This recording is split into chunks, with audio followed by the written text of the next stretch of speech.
A paz do Senhor, igreja. Amém. Muita alegria mais uma vez poder estar aqui compartilhando a palavra do Senhor com vocês. E queria, em primeiro lugar, novamente abaixar nossas cabeças para que a gente possa falar com o nosso Senhor. Deus e Pai, nós te louvamos, Senhor, por mais um domingo, Pai, que a gente pode estar aqui, Senhor, em liberdade, Pai, para te cultuar, para te adorar, para te servir, Deus amado. Nós queremos clamar ao Senhor, Pai, mais uma vez essa noite, Deus, para que a Tua palavra, Pai, venha impactar os nossos corações, Deus. Eu peço ao Senhor, Pai, em nome de Jesus, que o Senhor venha usar a minha vida, Pai. Eu não sou nada sem o Senhor, Pai. Sem Ti, Pai, eu não posso fazer nada, Pai. Por isso eu clamo ao Teu Espírito Santo, que Ele venha passear no nosso meio, que Ele venha tocar corações, que Ele venha tocar as nossas vidas, que Ele venha nos impactar com a Tua palavra, Pai amado. Nós queremos sair daqui, Pai, transformados, Pai, pelo poder que há no nome de Jesus. Nós pedimos em nome do Teu Filho amado, Pai. Amém. Amém. Irmãos, eu gostaria de convidar os irmãos a abrirem as suas Bíblias em Gênesis, capítulo 3.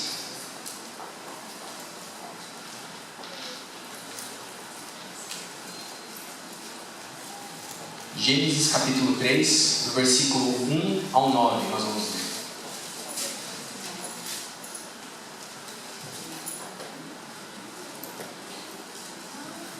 Gênesis 3. Assim diz a palavra do Senhor: Ora, a serpente era o mais astuto de todos os animais selvagens que o Senhor Deus tinha feito. E ela perguntou à mulher: Foi isto mesmo que Deus disse? Não comam de nenhum fruto das árvores do jardim? Respondeu a mulher à serpente: Podemos comer do fruto das árvores do jardim. Mas Deus disse: Não comam do fruto da árvore que está no meio do jardim, nem toquem nele, do contrário vocês morrerão. Disse a serpente à mulher: Certamente não morrerão. Deus sabe que no dia em que dele comerem, seus olhos se abrirão, e vocês, como Deus, serão conhecedores do bem e do mal. Quando a mulher viu que a árvore parecia agradável ao paladar, era atraente aos olhos, e além disso, desejável para dela se comer, se obter discernimento, tomou do seu fruto, comeu e deu ao seu marido, que comeu também. Os olhos dos dois se abriram e perceberam que estavam nus. Então juntaram folhas de figueira para cobrir-se. Ouvindo o homem e sua mulher os passos do Senhor Deus, que andava pelo jardim, quando soprava a brisa do dia, esconderam-se da presença do Senhor Deus entre as árvores do jardim. Mas o Senhor Deus chamou o homem perguntando: Onde está você? Vou repetir mais uma vez o último versículo. Mas o Senhor Deus chamou o homem perguntando: Onde está você? Amados irmãos, eu acredito que existe algumas coisas sobre cristianismo que são fundamentais, que são base para todo o nosso caminhar na fé cristã. E algo que para mim é fundamental eu compreender, pelo menos tentar compreender, é buscar o entendimento de saber quem é o Senhor. E eu acho que isso é fundamental tanto para quem é novo na fé, quem está ingressando na fé cristã, como para quem já é veterano na fé, para quem já tem uma longa caminhada.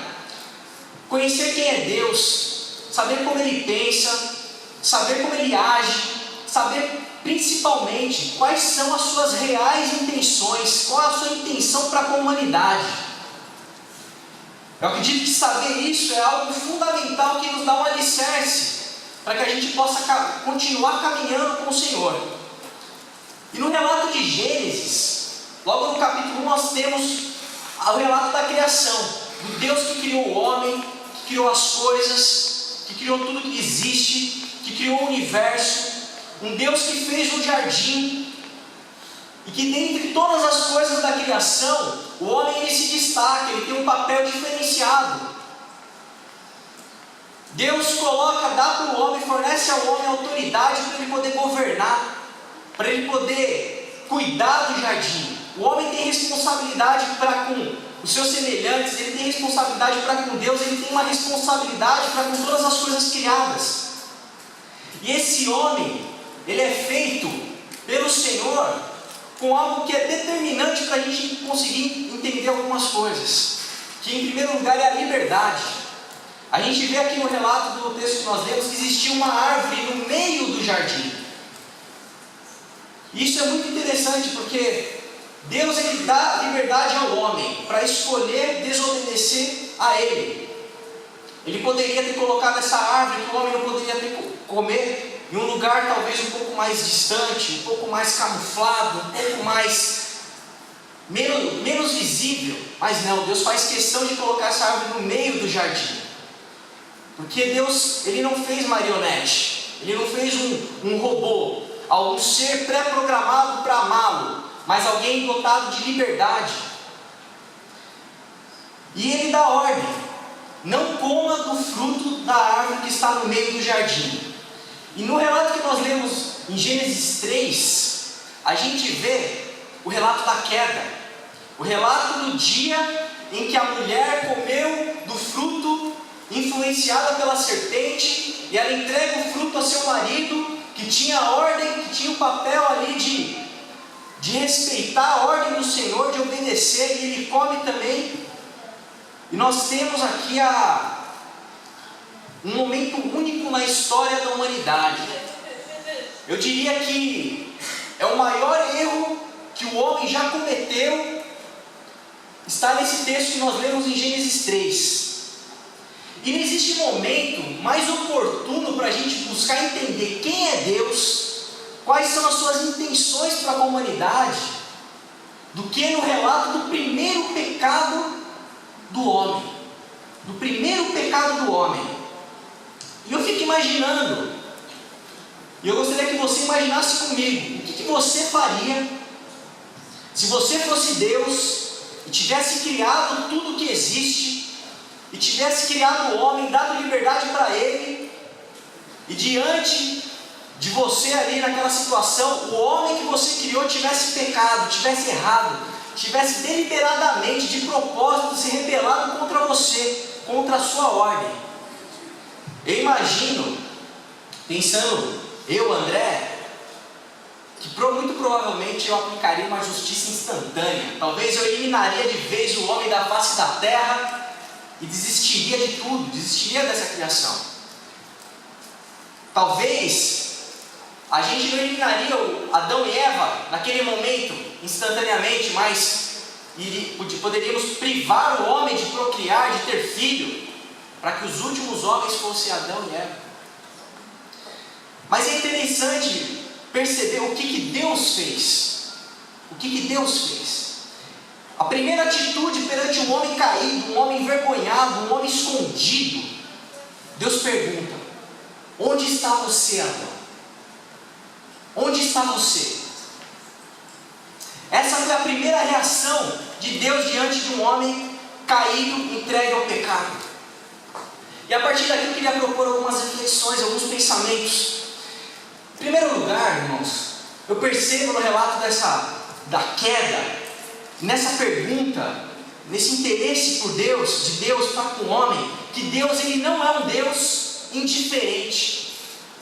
Mesmo diante de um erro fatal, um erro catastrófico, com consequências que até hoje nós temos. Porque se hoje nós temos uma natureza pecaminosa dentro de nós, algo que por mais que nós queiramos obedecer, servir ao Senhor, existe algo dentro de nós que nos impele para o pecado, é tudo culpa deste primeiro erro, deste primeiro pecado. E mesmo diante disso, do maior erro do homem, o Senhor Deus pergunta para a sua criação: onde está você? Onde está você? Deus poderia ter cortado o mal pela raiz, impedido o homem ter filhos, talvez começado uma nova criação, começado tudo de novo. Ele poderia ter ignorado o homem. Ele poderia ter deixado de lado o homem. Porque afinal de contas, diante de tudo que Deus fez por nós, um jardim que eu imagino que foi a coisa mais linda criado. Árvores, animais. Eu imagino que Deus talvez pudesse ter ignorado essa criação falha, esse homem falha, esse homem que escolheu se rebelar. Deus poderia ter sido indiferente, mas não. Ele pergunta: onde está você? Onde está você? Onde está o meu amigo com quem eu caminho à tarde? Por que você está se escondendo, Adão? Talvez tenham sido esses os questionamentos. Aonde está aquele em quem eu criei a minha imagem, a minha semelhança? Aonde está aquele em quem eu depositei toda a confiança? Em quem eu depositei toda a autoridade sobre as coisas criadas? Onde está aquele que eu criei para governar, para ser meu embaixador nessa terra? Aonde está o meu amigo? Aonde está? E hoje em dia, quando a gente olha para os nossos relacionamentos e para as coisas, é tudo descartável, tudo tem um caráter descartável, nada é para sempre, tudo acaba. E nos relacionamentos também isso infelizmente acontece. No primeiro sinal de falha que existe em qualquer tipo de relação que nós tenhamos, nós somos inclinados a simplesmente ignorar, a nos distanciar, a sermos indiferentes. Existe uma frase que um tio meu contou para mim esses dias, que eu achei muito interessante. Ele falou assim: André, o ser humano é o único animal capaz de passar pelo lado de um semelhante e ignorar, e fingir que não conhece. Nenhum animal irracional é indiferente a um outro animal de sua espécie, mas o ser humano ele tem essa capacidade, ele tem esse... A gente consegue fingir que não é com a gente consegue fingir que a gente não conhece, a gente consegue ser indiferente ao nosso próximo.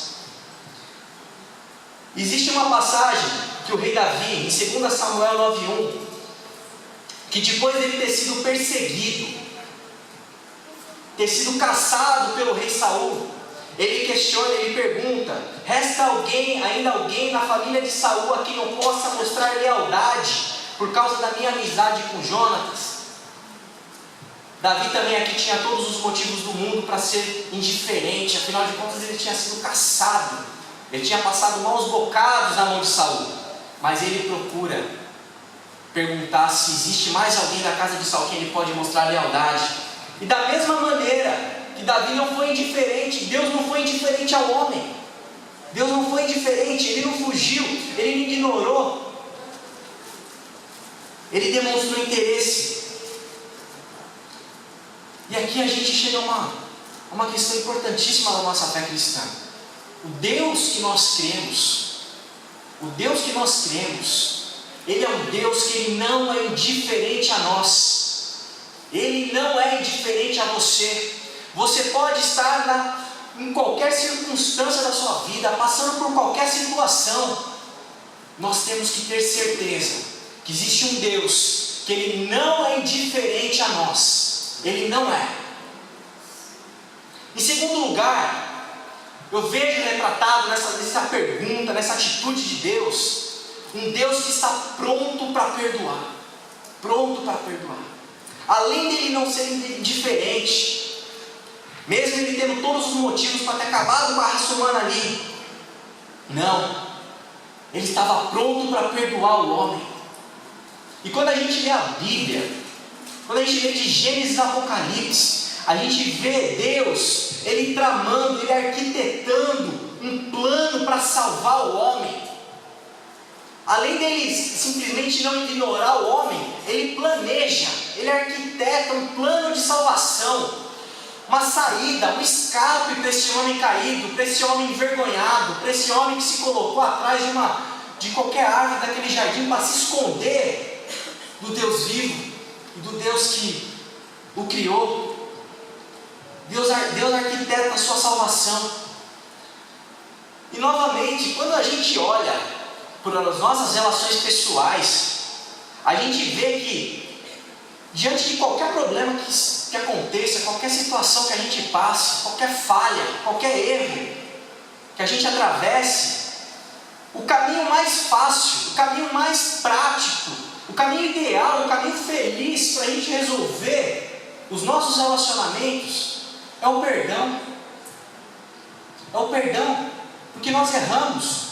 Nós somos falhos com nossas esposas, as esposas são falhas com os maridos, nós somos falhos com os amigos, nós somos falhos com os nossos parentes, nós somos falhos com os nossos irmãos na igreja. Nós erramos e erramos de diversas maneiras, às vezes querendo, às vezes até sem querer. E diante da facilidade que nós tínhamos, talvez chegar, perdoar, restaurar, muitas vezes esse processo ele é postergado, em um processo de amargura, um processo de dor. E Deus ele é diferente. Porque mesmo diante dessa situação da queda, Ele vai atrás do homem, Ele procura o homem. Adão, onde você está? Ele não deixa de promover um ambiente, mesmo diante das consequências do pecado, um ambiente em que o homem pudesse ser restaurado, pudesse ter de volta aquele relacionamento com Deus. A gente vê isso, por exemplo, quando ele aceita a oferta de Abel. Deus ele não se distanciou da história, Ele não é um Deus que está afastado. Mas eu pergunto para você, se você não conhece na sua família, um parente, quem sabe até você, alguém que passou anos, décadas, sem falar com um familiar, anos, décadas sem falar com um parente. Infelizmente isso é algo comum. Eu tenho relatos disso na minha família, de irmãos que ficaram anos sem se falar, anos sem se falar, que ao invés de simplesmente serem humildes e pedirem perdão, não, escolheram um caminho de amargura, um caminho de dor. E a igreja, no primeiro século, certa vez ela foi questionada por que Jesus estava demorando para voltar. Por que Jesus demorava? Por que a promessa não se cumpria? E lá em 2 Pedro 3,9 a gente tem a resposta do apóstolo Pedro. O Senhor Deus não demora em cumprir a sua promessa, como julgam alguns. Pelo contrário, Ele é paciente com vocês, não querendo que ninguém pereça, mas que todos cheguem ao arrependimento. Deus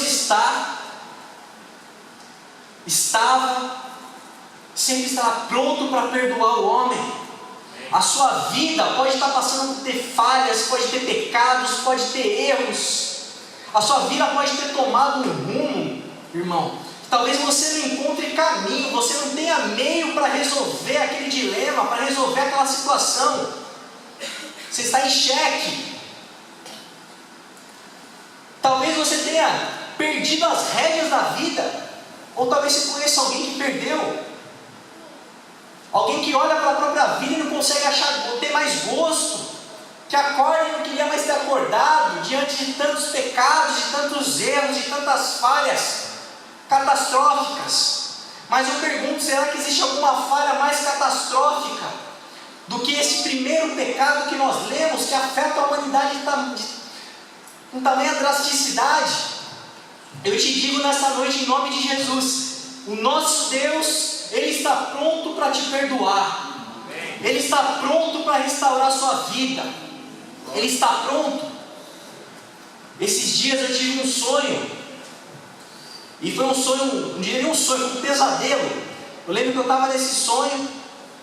E eu lembro que eu estava na casa do meu tio. Todos os meus parentes estavam lá. Só que eu tinha clara percepção que eu tinha perdido as rédeas da vida. Eu tinha cometido um pecado grandioso, algo que fez com que todo mundo virasse a cara para mim. E não existia meios naquele sonho, naquele pesadelo, para que eu pudesse reconstruir a minha vida ali. Eu sei, irmãos, que na hora que eu acordei, eu falei, glória a Deus, isso era um sonho. E eu fiquei me perguntando, eu falei, Deus, que sonho é esse, maluco? E hoje, meditando no texto, um pouco mais, eu creio que é isso. Não importa as circunstâncias da sua vida, existe um Deus poderoso o suficiente para consertar a sua vida. Para consertar a sua vida. Ele está pronto para nos restaurar. Ele está pronto para mudar histórias, para colocar as coisas em seus devidos lugares, para consertar relacionamentos e para perdoar pecados. Em terceiro lugar, Deus, Ele deseja um relacionamento íntimo com o ser humano. Um relacionamento íntimo. Por que Deus pergunta pelo homem caído? Por que Deus não é indiferente ao homem? Por que Deus está pronto para perdoar o homem? Deus, Ele não é um ser orgulhoso. Ele poderia se orgulhar de sua tamanha grandeza e não queria mais nem saber do homem. Mas não, Ele desejava algo a mais. Deus, Ele desejava restabelecer a sua amizade íntima, verdadeira, profunda com esse homem caído. Por isso que Deus não abandona a sua criação. Por isso que Ele não é indiferente. Deus não esperava simplesmente arquitetar um plano para a salvação, em que Ele pudesse garantir para o homem, garantir para mim e para você, um passaporte para o céu. O plano de Deus para a humanidade não se resume simplesmente a ir para o céu. Deus, Ele desejava realmente um relacionamento íntimo com esse homem, algo profundo. E eu te pergunto nessa noite, quantos relacionamentos íntimos, profundos, verdadeiros você tem com as pessoas que te cercam? E eu faço essa pergunta para mim. E eu te pergunto também, quantas amizades, relacionamentos superficiais você tem? Existe uma grande diferença entre um relacionamento íntimo, profundo, e um relacionamento superficial, e uma amizade superficial. Em primeiro lugar, quando nós temos intimidade com alguém, a gente não usa máscaras. A gente não tem como fingir ser quem nós não somos. Nós somos nós mesmos. Muito pelo contrário, nos nossos relacionamentos superficiais, a gente finge muitas vezes ser quem a gente não é. A gente usa máscaras. A gente fala coisas para agradar. A gente vive um processo, um relacionamento, algo demagogo, algo que beira a hipocrisia muitas vezes. Porque a gente quer manter um cenário em que tudo vai bem. Uma amizade superficial, muitas vezes a gente não tem problemas. E muitas vezes nós optamos por relacionamentos superficiais exatamente por isso, para evitar dor de cabeça, evitar problema, evitar dificuldade.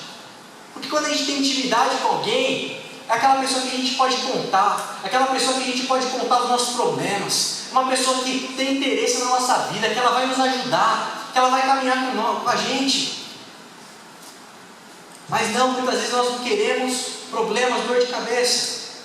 No relacionamento íntimo, nós temos as pessoas em autoestima, nós valorizamos o outro, nós nos importamos, nós nos entregamos por este relacionamento, nós damos nosso máximo. Numa amizade superficial, nós não temos tanto interesse assim. Muitas vezes nem existe sequer um perdão verdadeiro. Mas o mais importante é que num relacionamento íntimo, num relacionamento verdadeiro e profundo, a pessoa com quem nós nos relacionamos, ela é importante, ela tem valor. E não somente ela, mas a sua opinião para com a gente, a sua repreensão, o seu conselho, as suas palavras. Eu procuro alguém que é íntimo meu, porque eu tenho interesse no que essa pessoa tem para me falar, porque ela se importa comigo e me importo com ela. Ela tem influência na minha vida, ela faz diferença. E olhando para o Evangelho de João, no capítulo 15, versículo 15, o Senhor Jesus diz o seguinte: já não os chamo servos, porque o servo não sabe o que o seu Senhor faz. Em vez disso, eu os tenho chamados amigos, porque tudo o que eu ouvi do meu Pai, eu lhes tornei conhecido. Olhando para essa passagem, eu fico imaginando o Senhor Jesus naquela situação em que ele estava ensinando tudo o que ele recebia do Pai, olhando para aquele monte de discípulos, olhando para aqueles que iriam o abandonar, e ele olha para eles e diz: eu não lhes chamo mais servos, vocês são meus amigos, vocês são meus amigos. E eu percebo nessas palavras do Senhor Jesus exatamente isso. Ele não estava interessado em simplesmente nos garantir um passaporte para o céu, mas ele tinha interesse em nós, ele tinha interesse em você, na minha vida, em realmente estabelecer uma amizade. E se percebe que o ápice da história da humanidade não é o dia da queda, mas é o dia em que Deus pergunta: onde vocês estão? E essa pergunta ela é bradada em alto e bom som na cruz do Calvário, quando Jesus, o Filho de Deus, morre em prol de uma amizade com a gente. Ele morre em prol de um relacionamento íntimo, em prol de restabelecer o que foi perdido com o pecado.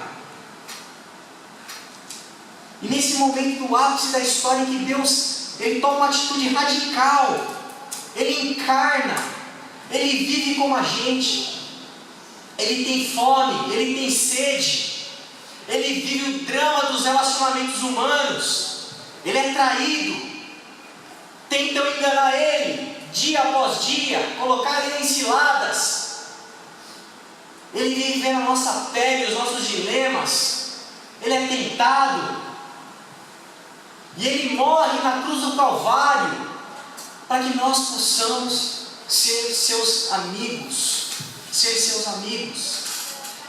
Ele não errou, Deus não errou, mas mesmo assim, Deus toma a iniciativa, Ele toma a iniciativa por nós, Ele dá um passo, Ele paga o preço do nosso erro, do nosso pecado, e para quê? Em prol de um relacionamento íntimo e pessoal com nós. Tenta olhar para a sua vida, meu irmão. Nós precisamos olhar para as nossas vidas e tentar perceber como tem sido o nosso relacionamento com o Senhor. Como tem sido o nosso relacionamento com o Senhor. Porque Ele deseja o máximo. Ele não deseja algo raso, mas Ele deseja a profundidade, porque o preço que Ele pagou foi altíssimo. Foi altíssimo. Foi em prol do máximo que esse relacionamento entre nós e Ele, o máximo que isso pode existir. Eu te pergunto, será que o nosso relacionamento com o Senhor é algo superficial? Será que nós temos vivido muitas vezes um relacionamento com Deus usando máscaras? Será que muitas vezes nosso relacionamento com o Senhor, nós não temos sido nós mesmos, não temos sido francos? Será que a gente evita a exposição?